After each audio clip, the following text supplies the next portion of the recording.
It was the close relationship between a personality and a police force. Jimmy Savile lived within the West Yorkshire police area for most of his life and committed many of his crimes there. Now a report by the force has examined whether his celebrity status meant detectives shielded him from arrest or prosecution. Overall, it concludes there's no evidence he was given special protection. The review reveals Savile has now been accused of 76 crimes in the West Yorkshire area, involving 68 victims. The offences include rape, sexual assault and indecent exposure. 18 of his victims were under the age of 13. The youngest was 5 years old. Over the years, Savile often boasted that he'd entertained several senior police officers at his flat inside this building here. He called it his Friday morning club. Today's review confirms that over 2 decades, up to 8 different police officers did come here. But there's no evidence, it says, that any of them acted improperly.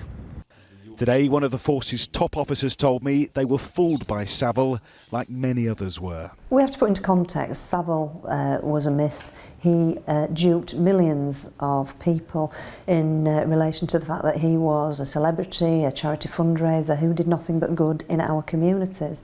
And the reality was he was a predatory paedophile. So our officers didn't have that information, or certain officers didn't have that information, so they formed those relationships in the knowledge that he was a high-profile individual who did good in the community. Lawyers representing some of the victims say today's report shows once again how Savile could have been stopped. The dots weren't joined up, the forces didn't speak to each other, there was no intelligence out there. He could have been caught earlier, and that's obviously very distressing.